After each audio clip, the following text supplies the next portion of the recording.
നമസ്കാരം.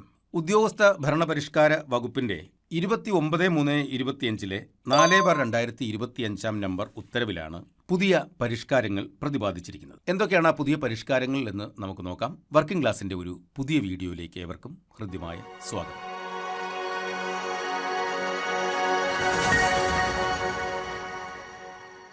ആയിരത്തി 1970 ആദ്യമായി കേരളത്തിൽ സമാശ്വാസ തൊഴിൽദാന പദ്ധതി നടപ്പിലാക്കുന്നത്. ഒരു ജീവനക്കാരൻ്റെ മരണത്തെ തുടർന്ന് ആ ജീവനക്കാരൻ്റെ കുടുംബത്തിന് ഉണ്ടാകുന്ന സാമ്പത്തിക ബുദ്ധിമുട്ടിന് അടിയന്തരാശ്വാസം ലഭ്യമാക്കുക എന്നതായിരുന്നു ആ പദ്ധതിയുടെ ലക്ഷ്യം.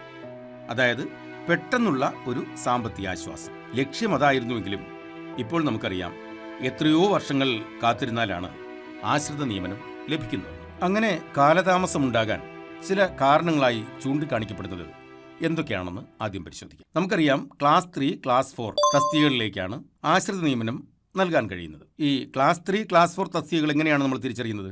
ശമ്പള സ്കെയിലാണ് ഈ ക്ലാസിഫിക്കേഷന്റെ അടിസ്ഥാനം. ഒരാളുടെ ബേസിക് പേ 25,100 താഴെയാണെങ്കിൽ അദ്ദേഹം ക്ലാസ് 4 അഥവാ ഗ്രേഡ് 4 എംപ്ലോയി ആയിട്ടാണ് കണക്കാക്കപ്പെടുന്നത്. ഇതിൽ ലാസ്റ്റ് ഗ്രേഡ് സർവന്റ് ഉൾപ്പെടെയുള്ള ജീവനക്കാരാണ് ഉൾപ്പെടുന്നത്.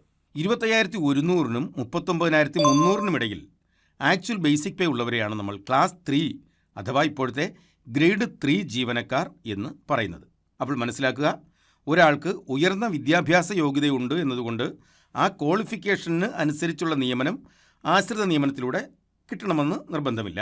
ക്ലാസ് 3, ക്ലാസ് 4 തസ്തികകളിലേക്ക് നിയമനം ലഭിക്കുകയുള്ളൂ. ജില്ലാ അടിസ്ഥാനത്തിൽ ഒരു ജില്ലയിൽ, ഒരു വകുപ്പിൽ, ഒരു തസ്തികയിൽ ഒരു വർഷമുണ്ടാകുന്ന ആകെ ഒഴിവുകൾ ഏത് തസ്തികയിൽ? ക്ലാസ് 3 അല്ലെങ്കിൽ ക്ലാസ് 4. ആ തസ്തികയിൽ ആകെ ഒഴിവുകളുടെ 5% ആശ്രിത നിയമനത്തിനായി മാറ്റിവെക്കപ്പെടുന്നത്. അപ്പോൾ വളരെ കുറച്ച് തസ്തികകളിൽ മാത്രമാണ് ആശ്രിത നിയമനം നടത്താൻ കഴിയുന്നത്. അതുകൊണ്ട് തന്നെ ഭാവിയിൽ ഉണ്ടാകാൻ സാധ്യതയുള്ള ഒഴിവുകൾ കൂടി കണ്ടെത്തി സൂപ്പർ ന്യൂമറിയായും അർഹതപ്പെട്ടവരെ ആശ്രിത നിയമനം വഴി നിയമിക്കാറുണ്ട്. ഹെഡ്ക്വാർട്ടേഴ്സ് ഒഴിവുകളിൽ ആശ്രിത നിയമനം നടത്താൻ വ്യവസ്ഥ നിലവിലില്ല. അതുകൊണ്ട് തന്നെ സബ് ഓഫീസുകൾ വഴി ഇത്രയും ഒഴിവുകൾ കണ്ടെത്തുക എന്നത് വളരെ വലിയ ഒരു വെല്ലുവിളിയാണ്. അതുകൊണ്ടാണ് ആശ്രിത നിയമനത്തിനുള്ള അപേക്ഷ സമർപ്പിച്ച് വർഷങ്ങളോളം കാത്തിരിക്കേണ്ട അവസ്ഥ നിലനിൽക്കുന്നത്. ഇതിനുള്ള പരിഹാരമായിട്ടാണ് അർഹതാ മാനദണ്ഡങ്ങളിൽ കൂടുതൽ പരിഷ്കരണങ്ങളും കൂടുതൽ തസ്തികകളെ ആശ്രിത നിയമനത്തിന്റെ പരിധിയിൽ കൊണ്ടുവരുന്നതുൾപ്പെടെയുള്ള വ്യവസ്ഥകൾ ഉൾക്കൊള്ളിച്ചുകൊണ്ട് പുതിയ പരിഷ്കാരങ്ങൾ നിലവിൽ വന്നിരിക്കുന്നത്. അങ്ങനെ അർഹതപ്പെട്ടവർക്ക് മാത്രം ആശ്രിത നിയമനം നൽകുക എന്നതിനാലാണ് കുറെ കൂടി റിജിഡായ കണ്ടീഷൻസ് ഉൾപ്പെടുത്തിക്കൊണ്ട് ഈ റൂൾസ് മോഡിഫൈ ചെയ്തിരിക്കുന്നത്. ഇതിൽ ചില ഇളവുകളും ഒപ്പം ചില കണ്ടീഷൻസ് പുതുതായി ആഡ് ചെയ്തിട്ടുമുണ്ട്. ആ ഇളവുകളും കണ്ടീഷൻസും ഏതൊക്കെയാണെന്ന് വിശദമായി പരിശോധിക്കാം. ഓരോ വ്യവസ്ഥകളും ഏത് രീതിയിലാണ് ഉദ്യോഗാർത്ഥികളെ ബാധിക്കുന്നതെന്ന് നിങ്ങൾ തന്നെ വിലയിരുത്തുക. ചിലർക്കത് പോസിറ്റീവായി തോന്നിയേക്കാം, ചിലർക്ക് അത് നെഗറ്റീവായും തോന്നിയേക്കാം. അത് എന്തു തന്നെയായാലും നിങ്ങൾക്ക് ഈ വീഡിയോയ്ക്ക് ചുവടെ കമന്റായി രേഖപ്പെടുത്താവുന്നതാണ്. സംസ്ഥാന സർവീസിലിരിക്കെ മരണമടഞ്ഞ ജീവനക്കാരുടെ ആശ്രിതർക്കാണ് ആശ്രിത നിയമനത്തിന് അർഹത. സർക്കാർ ജീവനക്കാർ എന്നതിൽ ആരൊക്കെ ഉൾപ്പെടുമെന്ന് നോക്കാം. സർക്കാരിൻ്റെ വിവിധ വകുപ്പുകളിലെ റെഗുലർ എംപ്ലോയീസ്, കണ്ടിജന്റ് ഉദ്യോഗസ്ഥർ, പാർട്ട് ടൈം ജീവനക്കാർ, NMR വ്യവസ്ഥയിൽ ജോലി ചെയ്യുന്നവർ, വിവിധ വകുപ്പുകൾക്ക് കീഴിൽ ജോലി ചെയ്യുന്ന സീസണൽ ജീവനക്കാർ, SLR വ്യവസ്ഥയിൽ ജോലി ചെയ്യുന്നവർ, കൃഷി, മൃഗസംരക്ഷണം, ക്ഷീരവികസനം എന്നീ വകുപ്പുകളിലെ സ്ഥിരം തൊഴിലാളികൾ, ഇവരും സർക്കാർ ജീവനക്കാർ എന്ന വിഭാഗത്തിലാണ് ഉൾപ്പെടുന്നത്. സർവീസിലിരിക്കെ മരണപ്പെടുന്ന പോലെ തന്നെയാണ് സർവീസിലിരിക്കെ കാണാതാവുന്നതും. അതായത് കാണാതായ ജീവനക്കാരൻ ഇനി ഒരിക്കലും തിരിച്ചു വരില്ലെന്ന് ഇന്ത്യൻ എവിഡൻസ് ആക്ടിലെ ബന്ധപ്പെട്ട വ്യവസ്ഥകൾ പ്രകാരം ബോധ്യപ്പെട്ടാൽ അതും മരണപ്പെട്ടതായിട്ട് കണക്കാക്കും. ഇതുമായി ബന്ധപ്പെട്ട് കുറേ കാലം മുമ്പ് ഒരു മലയാള സിനിമ റിലീസായിരുന്ന ആരും മറന്നു കാണില്ല. നമ്മുടെ അതുല്യനായ കലാകാരൻ ആദരണീയനായ തിലകൻ ആണ് ആ പിതാവിന്റെ വേഷം ചെയ്തത്. അദ്ദേഹം മരണപ്പെട്ടു എന്ന് വിശ്വസിച്ച് അദ്ദേഹത്തിന്റെ മകൻ ആശ്രിത നിയമനം നേടുന്നതാണ് കഥ. നമുക്കറിയാം, സർവീസിലിരിക്കെ ആത്മഹത്യ ചെയ്താലും മരിച്ച ജീവനക്കാരൻ്റെ ആശ്രിതന് നിയമനത്തിന് അർഹതയുണ്ട്. ഈ വ്യവസ്ഥ വന്നിട്ട് ഏറെ കാലമായിട്ടില്ല. മകന് ജോലി കിട്ടാൻ വേണ്ടി സ്വയം മരിക്കുന്ന അച്ഛനായിട്ട് നമ്മുടെ പ്രിയങ്കരനായ നടൻ മുരളി അഭിനയിച്ച കാരുണ്യം എന്ന സിനിമ ഓർമ്മയിൽ വരുന്നു. അതിൽ ആത്മഹത്യയെ ഒരു അപകടമരണമാക്കി മാറ്റാനുള്ള ശ്രമമാണ് അദ്ദേഹം നടത്തുന്നത്. കാരണം അന്ന് ഈ വ്യവസ്ഥ നിലവിൽ വന്നിരുന്നില്ല. അപ്പോൾ മരണപ്പെട്ട സാഹചര്യം എന്തായാലും, അത് ആത്മഹത്യയായാലും കൊലപാതകമായാലും സ്വാഭാവിക മരണമായാലും എന്തായാലും പ്രശ്നമില്ല. മരിക്കുകയാണെങ്കിൽ ആശ്രിതന് നിയമനം കിട്ടാൻ അർഹതയുണ്ട്. ഇനി അർഹതയില്ലാത്ത ചില വ്യവസ്ഥകൾ നോക്കാം. ഇൻവാലിഡ് പെൻഷനർ ആയ ഒരു ജീവനക്കാരൻ, അദ്ദേഹം മരണപ്പെട്ടാൽ അവകാശിക്ക് ഈ ആശ്രിത നിയമനം ലഭിക്കില്ല. എന്താണ് ഇൻവാലിഡ് പെൻഷൻ? ഒരു സർക്കാർ ജീവനക്കാരന് പല സാഹചര്യങ്ങളിലും തുടർന്ന് ജോലി ചെയ്യാൻ കഴിയാത്ത അവസ്ഥ വരാറുണ്ട്, അല്ലേ? ഏതൊക്കെയാണ് ആ സാഹചര്യങ്ങൾ? ശാരീരികമോ മാനസികമോ ഒരാൾ സ്ഥിരമായി ഡിസേബിൾഡ് ആയാൽ, ഇപ്പോൾ ഒരു അപകടം സംഭവിച്ചൊരു ഉദ്യോഗസ്ഥൻ കോമാ സ്റ്റേജിലായിപ്പോയാൽ തുടർന്ന് അദ്ദേഹത്തിന് ജോലി ചെയ്യാൻ കഴിയില്ല. അതുപോലെ തന്നെ മാനസിക രോഗം അത് ചികിത്സിച്ച് ഭേദമാക്കാൻ കഴിയാത്തൊരവസ്ഥ വന്നാൽ, അല്ലെങ്കിൽ ഒരിക്കലും ഭേദപ്പെടാത്ത ഒരു പകർച്ചവ്യാധി പിടിപെട്ടാൽ ഒക്കെ അദ്ദേഹത്തിന് തുടർന്ന് ജോലി ചെയ്യാൻ സാധിക്കില്ല. അങ്ങനെ വരുമ്പോൾ ഒരു നിശ്ചിത കാലയളവ് സേവനം കൂടി അദ്ദേഹത്തിന് നോഷണലായിട്ട് ആഡ് ചെയ്തതിന് ശേഷം ഒരു നിർബന്ധിത പെൻഷൻ നൽകി വിശ്രമം അനുവദിക്കാറുണ്ട്. ഇങ്ങനെയുള്ളവരെയാണ് ഇൻവാലിഡ് പെൻഷനർ എന്ന് പറയുന്നത്. ഇങ്ങനെയുള്ളവർ മരിച്ചാൽ അവരുടെ ആശ്രിതർക്ക് ആശ്രിത നിയമനത്തിന് അർഹതയില്ല. മറ്റൊന്ന്, ഒരാൾ സർവീസിൽ നിന്ന് വിരമിച്ചു, എന്നാൽ തുടർന്നും അദ്ദേഹത്തിന്റെ സേവനം ആവശ്യമായി വന്നാൽ ഒന്നുകിൽ എന്താണ് ചെയ്യുക? സർവീസ് നീട്ടിക്കൊടുക്കും, അല്ലെങ്കിൽ പുനർനിയമനം നൽകും. അങ്ങനെ നീട്ടിക്കൊടുത്ത സേവന കാലയളവിലാണ് അയാൾ മരണപ്പെടുന്നതെങ്കിൽ അദ്ദേഹത്തിൻ്റെ മക്കൾക്ക് അല്ലെങ്കിൽ ആശ്രിതർക്ക് ആശ്രിത നിയമനത്തിന് അർഹതയുണ്ടോ? ഇല്ല. ഇനി അധ്യാപകരുമായി ബന്ധപ്പെട്ട ഒരു അർഹതാ മാനദണ്ഡമാണ്. ഒരു ഉദാഹരണം പറയാം. ഒരാൾക്ക് ഡിസംബർ 10 56 വയസ്സ് പൂർത്തിയായി. അദ്ദേഹം അധ്യാപകനാണ്. പക്ഷേ മാർച്ച് 30 ആ അധ്യാപകൻ റിട്ടയർ ചെയ്യുകയുള്ളൂ. കാരണം അക്കാഡമിക് ഇയർ കംപ്ലീറ്റ് ചെയ്യുന്നതുവരെ അദ്ദേഹത്തിന് സർവീസിൽ തുടരാൻ അർഹതയുണ്ട്. അപ്പോൾ ഈ ഡിസംബർ 10 ശേഷം മാർച്ച് 31 വരെയുള്ള കാലയളവ്, അതായത് നീട്ടിക്കൊടുത്ത ആ ഒരു കാലയളവുണ്ട്. ആ കാലയളവിൽ അദ്ദേഹം മരണപ്പെട്ടാൽ അവകാശിക്ക് ആശ്രിത നിയമനത്തിന് അർഹത ഉണ്ട്. കാരണം അക്കാഡമിക് ഇയർ തീരുന്നതുവരെ അദ്ദേഹത്തിന് സർവീസ് നീട്ടിക്കൊടുക്കുക എന്നത് കേരള സർവീസ് റൂൾസിന്റെ ഭാഗം 1 ചട്ടം 60C പ്രകാരം നിയമപരമായി വ്യവസ്ഥ ചെയ്തിട്ടുള്ളതാണ്. അതുകൊണ്ടാണ് ആ പീരീഡിൽ അദ്ദേഹം മരിച്ചാലും അദ്ദേഹത്തിന്റെ ആശ്രിതന് ആശ്രിത നിയമനത്തിനുള്ള അർഹതയുള്ളത്.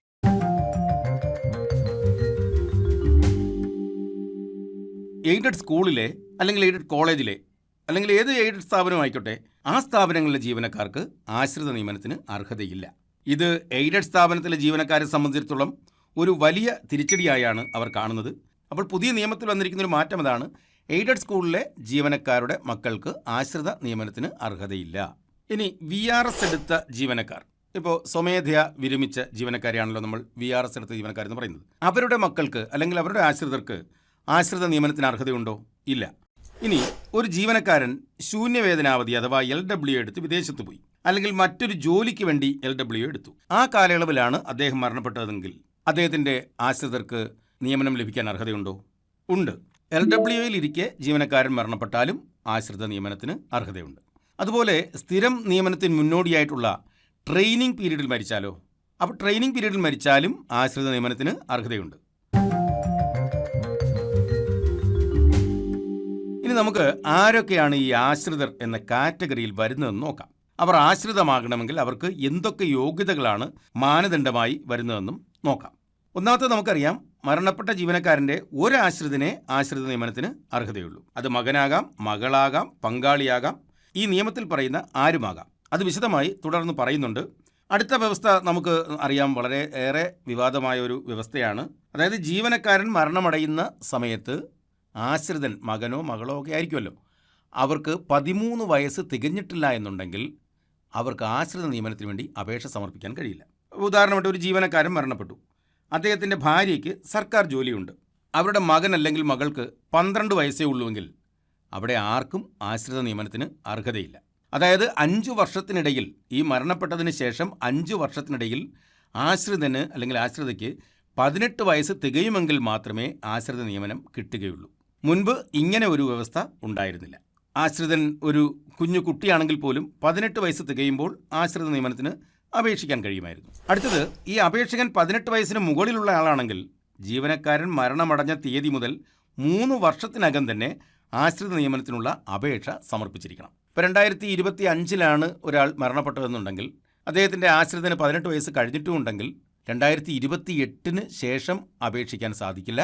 2028 മുൻപ്, അതായത് 3 വർഷത്തിനകം തന്നെ അപേക്ഷ സമർപ്പിച്ചിരിക്കണം. 13 വയസ്സ് തികഞ്ഞ ആശ്രിതർ ആരുമില്ലെങ്കിൽ അവർക്ക് ഒരു സമാശ്വാസ ധനത്തിന് അർഹതയുണ്ട്. അപ്പോൾ ഒരു ജീവനക്കാരൻ മരണമടയുന്ന സമയത്ത് മക്കൾക്ക് 13 വയസ്സ് പൂർത്തിയാകാതിരിക്കുകയും മറ്റാരും തന്നെ ആശ്രിത നിയമനം നേടാതിരിക്കുകയും ചെയ്യുന്ന സാഹചര്യത്തിൽ ആ കുടുംബത്തിന് സമാശ്വാസ ധനസഹായത്തിനുള്ള അപേക്ഷ സമർപ്പിക്കാം. അതിനുള്ള അർഹതയുണ്ട്. ആ തുക എത്രയാണെന്നും അത് സംബന്ധിച്ചുള്ള വ്യവസ്ഥകൾ ഏതൊക്കെയാണെന്നും ഉള്ള ഒരു ഉത്തരവ് പിന്നാലെ പുറപ്പെടുവിക്കുന്നതാണെന്ന് ഈ പുതിയ ഉത്തരവിൽ പറയുന്നുമുണ്ട്. ഇനി നമുക്ക് ആരൊക്കെയാണ് ആശ്രിതർ എന്നുള്ള നിർവചനത്തിൽ വരുന്നതെന്ന് നോക്കാം. ഭാര്യ അല്ലെങ്കിൽ ഭർത്താവ്, മകൻ, മകൾ, ദത്തെടുത്ത മകൻ, ദത്തെടുത്ത മകൾ. ഇതാണ് ആശ്രിത നിയമനപ്രകാരം അർഹതയുള്ള ആദ്യ പട്ടിക. ഇനി മരിച്ച ജീവനക്കാരൻ അവിവാഹിതനാണെങ്കിൽ അദ്ദേഹത്തിൻ്റെ അച്ഛൻ, അമ്മ, അവിവാഹിതരായ സഹോദരി, സഹോദരൻ എന്നീ മുൻഗണനാ ക്രമത്തിലാണ് ആശ്രിത നിയമനത്തിന് അർഹതയുള്ളത്. അപ്പോൾ ഇവർ തമ്മിൽ അഭിപ്രായ വ്യത്യാസം ഉണ്ടെങ്കിലാണ് ഈ മുൻഗണനാക്രമം പാലിക്കപ്പെടേണ്ടത്. അഭിപ്രായ വ്യത്യാസം ഇല്ലെങ്കിൽ എല്ലാവരും കൂടി തീരുമാനിച്ച് ഒരാളെ ആശ്രിത നിയമനത്തിനായിട്ട് അപേക്ഷ സമർപ്പിക്കാൻ തിരഞ്ഞെടുക്കുക. ഇനി വിവാഹിതരായ മക്കളാണ് ആശ്രിതരെങ്കിലോ, ജീവനക്കാരൻ മരണമടയുന്ന സമയത്ത് മകൻ അല്ലെങ്കിൽ മകൾ വിവാഹിതരായിരുന്നു എന്ന് വയ്ക്കുക, എങ്കിൽ വിവാഹശേഷവും അവർ ഈ മരണമടഞ്ഞ ജീവനക്കാരൻ്റെ ആശ്രിതരായിരുന്നു എന്ന് തെളിയിക്കുന്ന ഒരു സർട്ടിഫിക്കറ്റ് തഹസീൽദാരിൽ നിന്ന് വാങ്ങി വേണം അപേക്ഷ സമർപ്പിക്കേണ്ടത്. അടുത്തത് പങ്കാളികൾ ഒഴികെയുള്ള ആശ്രിതർ. ഇപ്പോൾ വിധവ, വിഭാര്യൻ ഒഴികെയുള്ള ആരെങ്കിലും ആശ്രിതരാണെങ്കിൽ വിധവ അല്ലെങ്കിൽ വിഭാര്യൻ്റെ ഒരു സമ്മതപത്രം കൂടി അപേക്ഷയോടൊപ്പം വയ്ക്കണം. അത് ഒന്നിൽ കൂടുതൽ ആശ്രിതർ ഉണ്ടായിരിക്കുകയും അവർ തമ്മിൽ ഒരു തർക്കം വരികയും ചെയ്താൽ അവിടെ ആ വിധവ അല്ലെങ്കിൽ വിഭാര്യനാണ് നിർദ്ദേശിക്കേണ്ടത് ആരെയാണ് ആശ്രിത നിയമനത്തിനായി പരിഗണിക്കേണ്ടതെന്ന്. എന്നാൽ വിധവയ്ക്കോ വിഭാര്യനോ ആണ് ആശ്രിത നിയമനത്തിന് അർഹതയുള്ളതെങ്കിൽ അവർക്ക് മറ്റാശ്രിതരുടെ സമ്മതപത്രമൊന്നും ആവശ്യമില്ല. വിവാഹമോചിതരായ സർക്കാർ ജീവനക്കാർ സർവീസിലിരുന്ന് മരണപ്പെട്ടാൽ അവർക്ക് മക്കൾ ഉണ്ടെങ്കിൽ മകൻ, മകൾ, ദത്തുപുത്രൻ, ദത്തുപുത്രി എന്നീ മുൻഗണനാ ക്രമത്തിലാണ് ആശ്രിത നിയമനം നൽകേണ്ടത്. വിവാഹമോചിതരായ പങ്കാളികൾക്ക് ആശ്രിത നിയമനത്തിനുള്ള അർഹതയില്ല. അതായത് ഭർത്താവ് മരിച്ചു, വിവാഹമോചിതയായ ഭാര്യയ്ക്ക് ആശ്രിത നിയമനം വേണമെന്ന് വെച്ചാൽ കിട്ടില്ല, അവരുടെ മക്കൾക്ക് കിട്ടും. നമ്മൾ ഈ പറഞ്ഞ മുൻഗണനാക്രമത്തിലാണ് അവർക്കത് നൽകേണ്ടത്. ഇനി മക്കളില്ലാത്ത വിവാഹമോചിതരാണെങ്കിലോ അവർക്ക് അച്ഛൻ അല്ലെങ്കിൽ അമ്മ, അവിവാഹിതയായ സഹോദരി, സഹോദരൻ എന്നതാണ് മുൻഗണനാക്രമം. ഇവിടെയും നേരത്തെ പറഞ്ഞ തഹസീൽദാരുടെ സാക്ഷ്യപത്രം വേണം.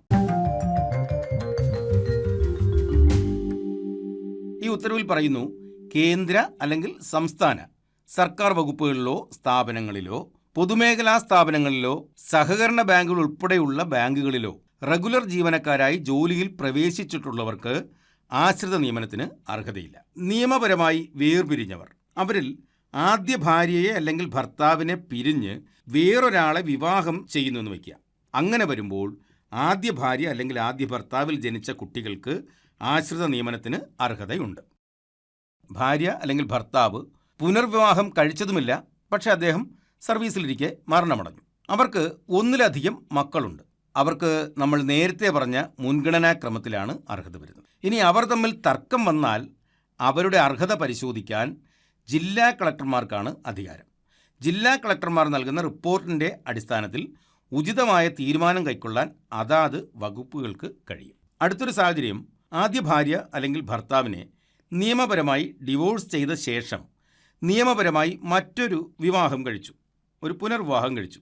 ആദ്യ ഭാര്യ അല്ലെങ്കിൽ ഭർത്താവിൻ്റെ മക്കൾക്ക് വിധവ അല്ലെങ്കിൽ വിഭാര്യൻ സമ്മതപത്രം നൽകുന്നില്ല എന്ന് വയ്ക്കുക. ഇപ്പോൾ ആദ്യ ഭാര്യയുടെ മക്കൾക്ക് വിഭാര്യൻ സമ്മതപത്രം നൽകുന്നില്ല. ഇതും നേരത്തെ പറഞ്ഞതുപോലെ കളക്ടറുടെ റിപ്പോർട്ട് പ്രകാരം അതാത് വകുപ്പുകൾ തന്നെ ആശ്രിതനെ തീരുമാനിക്കണം. പുതുതായി വന്ന ഉത്തരവിൽ വിവാദമായ മറ്റൊരു സംഗതി അപേക്ഷകന്റെ കുടുംബ വരുമാനം സംബന്ധിച്ച ഉത്തരവാണ്. മരണപ്പെട്ട ജീവനക്കാരൻ്റെ കുടുംബ വാർഷിക വരുമാനം 8 ലക്ഷം രൂപയിൽ കവിയാൻ പാടില്ല എന്നതാണ് പുതിയ വ്യവസ്ഥ. ഇപ്പോൾ കുടുംബ വരുമാനം കണക്കാക്കുന്നതിന് മരണപ്പെട്ട ജീവനക്കാരൻ്റെ കുടുംബത്തിലെ ആശ്രിതരായ എല്ലാ അംഗങ്ങളുടെയും വരുമാനം കൂട്ടും. ഇപ്പോൾ ഭാര്യയാണ് മരിച്ചതെങ്കിൽ ഭർത്താവിൻ്റെ വരുമാനം കൂട്ടും, അതുപോലെ തന്നെ ഭർത്താവാണ് മരിച്ചതെങ്കിൽ ഭാര്യയുടെ വരുമാനം കൂട്ടും, മകൻ, മകൾ, ദത്തുപുത്രൻ ഒക്കെ ഈ ആശ്രിതരിൽ ഉൾപ്പെടും. ഇവരുടെ എല്ലാവരുടെയും കൂടി വരുമാനം ചേരുന്നതാണ് അവരുടെ കുടുംബ വാർഷിക വരുമാനം എന്ന് പറയുന്നത്. എന്നാൽ റേഷൻ കാർഡിൽ ഉൾപ്പെട്ടിട്ടില്ലാതെ പ്രത്യേകമായി താമസിക്കുന്ന അംഗങ്ങൾ ഈ ആശ്രിതരിൽ ഉൾപ്പെടില്ല. ഇപ്പം മകനുണ്ട്, മകന് വേറൊരു റേഷൻ കാർഡാണെങ്കിൽ അദ്ദേഹത്തിൻ്റെ വരുമാനം ഇവരുടെ വരുമാനത്തിൽ കൂട്ടില്ല, കാരണം അത് വേറെ താമസിക്കുന്നയാളാണ്. എന്നാൽ ഈ റേഷൻ കാർഡിൽ ഉൾപ്പെട്ടിട്ടുള്ള എല്ലാ അംഗങ്ങളുടെയും വരുമാനം കൂട്ടിയായിരിക്കും ഇവരുടെ കുടുംബ വാർഷിക വരുമാനം കണക്കാക്കുന്നത്. ആശ്രിതൻ്റെയും മരണമടഞ്ഞ ജീവനക്കാരൻ്റെയും ഒക്കെ വസ്തുവകകളിൽ നിന്നുള്ള വരുമാനവും ഈ വാർഷിക വരുമാനം കണക്കാക്കുന്നതിൽ പരിഗണിക്കും. ആശ്രിതരുടെ ശമ്പളം പരിഗണിക്കുമ്പോൾ ബേസിക് പേയും DAയുമാണ് കണക്കാക്കുന്നത്. ഇപ്പോൾ ഭർത്താവ് മരിച്ചു, ഭാര്യയ്ക്ക് ജോലിയുണ്ട്. അപ്പോൾ ആ കുടുംബ വരുമാനം കണക്കാക്കുന്നതിന് ഭാര്യയുടെ ശമ്പളം കൂടി എടുക്കുമല്ലോ. ആ ശമ്പളത്തിൽ ബേസിക് പേയും DAയും മാത്രമാണ് ഉൾക്കൊള്ളുന്നത്. അല്ലാതെ പേഴ്സണൽ പേയുടെ അല്ലെങ്കിൽ സ്പെഷ്യൽ പേ അല്ലെങ്കിൽ മറ്റ് അലവൻസുകൾ ഇതൊന്നും തന്നെ ഈ കുടുംബ വാർഷിക വരുമാനം കണക്കാക്കുന്നതിന് പരിഗണിക്കില്ല. ഇനി വിവാഹിതനായ മകൻ അല്ലെങ്കിൽ വിവാഹിതയായ മകൾ അവരാണ് ഈ ആശ്രിത നിയമനത്തിന് അപേക്ഷകനെങ്കിൽ അപേക്ഷിക്കുന്ന ആളിൻ്റെ വരുമാനവും അതോടൊപ്പം തന്നെ പങ്കാളിയുടെ വരുമാനം കൂടി വാർഷിക വരുമാനം കണക്കാക്കുന്നതിന് വേണ്ടി പരിഗണിക്കേണ്ടി വരും. ജീവനക്കാരൻ മരണപ്പെട്ട് 1 വർഷം തികയുന്നതിന് മുമ്പ് തന്നെ കുടുംബത്തിൻ്റെ വാർഷിക വരുമാന സർട്ടിഫിക്കറ്റ് ബന്ധപ്പെട്ട റവന്യൂ അധികാരിയിൽ നിന്ന് വാങ്ങി സൂക്ഷിക്കേണ്ടതാണ്. 1 വർഷത്തിന് ശേഷമുള്ള വരുമാന സർട്ടിഫിക്കറ്റ് ഒരു കാരണവശാലും പരിഗണിക്കരുതെന്ന് ഈ ഉത്തരവിൽ പ്രത്യേകം പറഞ്ഞിട്ടുണ്ട്.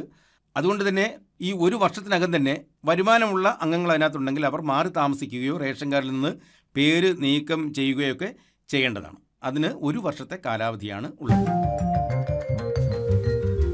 മരണമടഞ്ഞ ജീവനക്കാരൻ എത്ര കാലം സേവനം അനുഷ്ഠിച്ചുവെന്നോ പ്രൊബേഷൻ പൂർത്തീകരിച്ചോ എന്നൊന്നും പരിഗണിക്കാതെ തന്നെ ആശ്രിതർക്ക് നിയമനത്തിനുള്ള അർഹതയുണ്ട്. ഇപ്പോൾ ക്ലാസ് 3, ക്ലാസ് 4 പാർട്ട് ടൈം തസ്തികകളിലേക്കാണ് ആശ്രിത നിയമനം ലഭിക്കുന്നതെന്ന് നമുക്കറിയാം. ഏത് തസ്തികയിലേക്കാണോ നമ്മൾ നിയമിക്കപ്പെടുന്നത് ആ തസ്തികയിലേക്ക് അപേക്ഷിക്കാൻ PSC എന്ത് യോഗ്യതയാണോ ആവശ്യപ്പെടുന്നത് അതുതന്നെയാണ് ആശ്രിത നിയമനത്തിനും ആവശ്യമായിട്ടുള്ള യോഗ്യത. മകൻ, മകൾ, ദത്തുപുത്രൻ, ദത്തുപുത്രി എന്നിവരിൽ ആരെങ്കിലും ഒരാളാണ് ആശ്രിത നിയമനത്തിന് അപേക്ഷ സമർപ്പിക്കുന്നതെങ്കിൽ PSC നിഷ്കർഷിച്ചിട്ടുള്ള പ്രായപരിധി തന്നെയാണ് അവർക്കും ബാധകം. അപ്പോൾ ഒരു ഉദ്യോഗത്തിന് 18 വയസ്സിനും 35 വയസ്സിനും ഇടയ്ക്കാണ് പ്രായപരിധി പറഞ്ഞിരിക്കുന്നതെങ്കിൽ അതുതന്നെയായിരിക്കും ആശ്രിത നിയമനത്തിനുമുള്ള പ്രായപരിധി.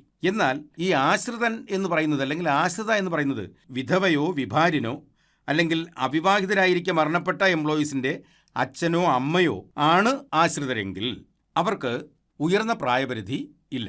അത് വിരമിക്കൽ പ്രായം എന്നാണോ അന്ന് തന്നെയാണ് അവരുടെ ഉയർന്ന പ്രായപരിധിയായി കണക്കാക്കുന്നത്. അതുകൊണ്ട് അവർക്ക് 35 വയസ്സിന് താഴെ ആയിരിക്കണം എന്നുള്ള നിയമമൊന്നും ബാധകമല്ല. ഇത് പാർട്ട് ടൈം തസ്തികകളിലേക്കാണെങ്കിലും അതുപോലെ തന്നെ municipal contingent സർവീസിലെ full time contingent തസ്തികയിലെ നിയമനത്തിനാണെങ്കിലുമൊക്കെ ഈ പ്രായപരിധി ബാധകമല്ല. റിട്ടയർമെൻറ്റ് ഏജ് വരെ തന്നെയാണ് അവർക്ക് പ്രായപരിധിയായി നിശ്ചയിച്ചിരിക്കുന്നത്. ഈ ഹെഡ്ക്വാർട്ടേഴ്സ് ഒഴിവുകളിൽ ആശ്രിത നിയമനം നൽകില്ല എന്നായിരുന്നു നേരത്തെയുള്ള നിയമം. എന്നാൽ ഈ ഉത്തരവ് തീയതി മുതൽ ഹെഡ്ക്വാർട്ടേഴ്സ് വേക്കൻസികളിലും ഉണ്ടാകുന്ന ഓരോ 16ാമത്തെ ഒഴിവും ആശ്രിത നിയമനത്തിനായി മാറ്റിവെച്ചിട്ടുണ്ട്. ഇത് കൂടുതൽ ഒഴിവുകൾ കണ്ടെത്തുന്നതിന് വളരെയേറെ സഹായമായിട്ടുണ്ട്. ഇത്തരം ഒഴിവുകളിലേക്ക് നിയമനം നടത്തുന്നതിനെപ്പറ്റി വളരെ വിശദമായി തന്നെ ഈ ഉത്തരവിൽ പറയുന്നുണ്ട്. അതിനെപ്പറ്റിയും ആശ്രിത നിയമനത്തിന് പരിഗണിക്കേണ്ട തസ്തികകൾ ഏതൊക്കെയാണെന്നും ആശ്രിത നിയമനത്തിനുള്ള അപേക്ഷ സമർപ്പിക്കേണ്ട വിധം എങ്ങനെയൊക്കെയാണെന്നും മുൻ നിയമത്തിൽ നിന്നും വ്യത്യസ്തമായി ലഭ്യമായിട്ടുള്ള കിഴിവുകൾ ഏതൊക്കെയാണെന്നും അപേക്ഷിക്കുമ്പോൾ ജില്ല തിരഞ്ഞെടുക്കുന്നതിനെ പറ്റിയുമെല്ലാം വിശദമായി നമുക്ക് പറയേണ്ടതുണ്ട്. ഈ വീഡിയോ ഇപ്പോൾ തന്നെ കുറച്ച് ലെങ്തി ആയിപ്പോയിട്ടുണ്ട്. അതിനാൽ മേൽ സൂചിപ്പിച്ചതെല്ലാം ഉൾപ്പെടുത്തിയുള്ളൊരു വീഡിയോ തൊട്ട് പിന്നാലെ തന്നെ വർക്കിംഗ് ക്ലാസ് പോസ്റ്റ് ചെയ്യുന്നുണ്ട്. ഈ വീഡിയോ ഇവിടെ അവസാനിക്കുകയാണ്. വീഡിയോ ഇഷ്ടമായെങ്കിൽ ഒന്ന് ലൈക്ക് ചെയ്യുക. പരമാവധി ആൾക്കാർക്ക് ഈ അറിവുകൾ ലഭിക്കട്ടെ. ഒന്ന് ഷെയർ ചെയ്തേക്കുക. ഇനിയും സബ്സ്ക്രൈബ് ചെയ്തിട്ടില്ല എങ്കിൽ ഒന്ന് സബ്സ്ക്രൈബ് ചെയ്തേക്കുക. താങ്ക്